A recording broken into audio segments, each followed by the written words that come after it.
योनियों से गुजरना पड़ता है। 84 लाख, उसमें भी कितनी कितनी लंबी आयु होती है। सांप की आयु कितनी होती है? 1000 वर्ष तक होती है। ऐसे पता नहीं कितनी योनियों से गुजरना, फिर जाके मनुष्य का जन्म मिलता है। पता है, जीव की जो बुद्धि होती है, आत्मा की जो बुद्धि, उसे ना अपने पूर्व जन्म से पूर्व जन्म का जितने भी जन्म ले चुका है ना, 84 लाख योनियों तक का सब याद रहता है।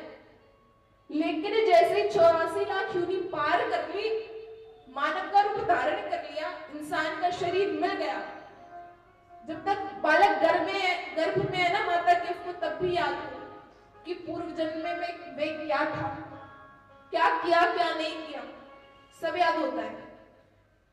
लेकिन जैसे ही भगवान से वह बालक प्रार्थना करता है कि भगवान, आपने मुझे नारायण इस कैसे दलदल में फंसा दिया, आज मैं क्या इस नर्क में, माता के कुख में बालक तड़पता है, बाहर निकलना चाहता है, उस मन से बाहर निकलना चाहता था। वह भगवान से प्रार्थना करता है कि भगवान मुझे निकालो इस दलदल से बाहर, मैं यहाँ पे नहीं रहना चाहता।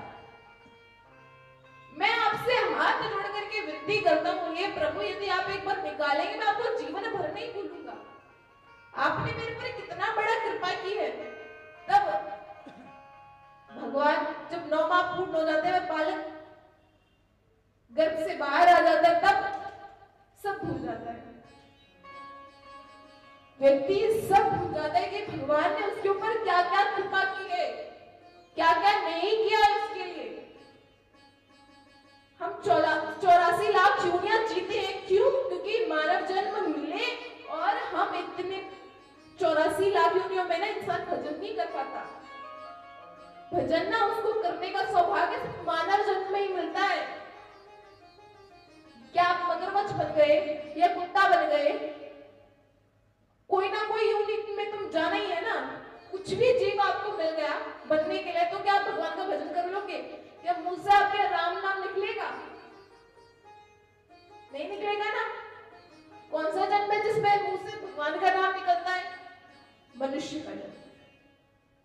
तो इसको गवाओ मत, क्योंकि भगवान हमें मनुष्य जन्म में इसीलिए लाता है कि वो हमारी परीक्षा लेना चाहता है। ये हमने जो 84 लाख योनियों में जो परीक्षा दी है ना, उसके बाद हम इस जन्म में आए हैं। और इस जन्म में तो हमें सबसे बड़ी परीक्षा देनी होती है। क्या परीक्षा देनी होती है?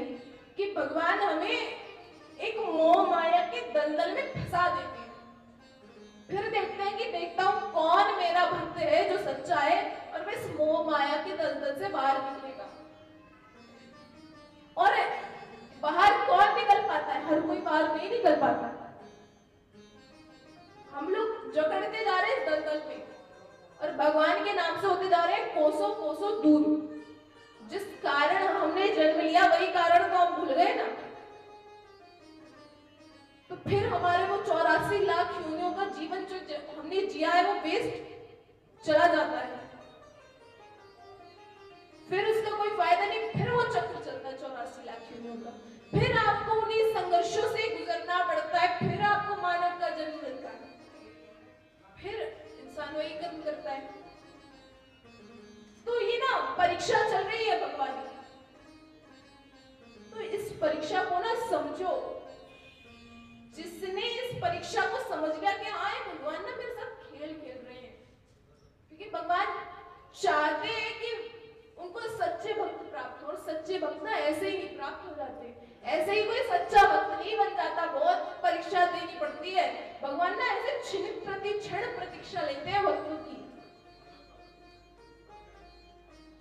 क्योंकि आग में जलकर के ही एक सोना एक आभूषण का रूप लेता है ना, तभी वो अच्छा लगता है पहनने में। आप खाली सोने को पहन के सोने की बिस्किट को गले में लटका के घूम सकते हो क्या? नहीं ना। उसको आभूषण बनने के लिए आग की प्रक्रिया से गुजरना पड़ता है कि नहीं गुजरना पड़ता? प्रोसेस लंबा है कि नहीं? वही प्रोसेस हमारा 84 लाख योनियों में हमने जिया है। और फिर जब हम आ गए, भगवान ने परीक्षाएं लेना शुरू कर दी। भगवान को अच्छा लगा कि हाँ ये भक्त है मेरे लायक, ये मेरा भजन करेगा। लेकिन जब उन्होंने हमें परीक्षाओं के दौर में डाला तो हम वहीं पे हमने सत्यानाश कर लिया।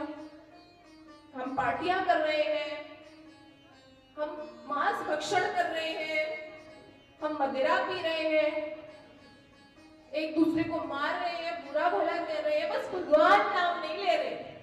सब कर लिया, भगवान नाम नहीं लिया, तो क्या फायदा है ऐसे जीवन का? Is it really worth it? नहीं ना, तो फिर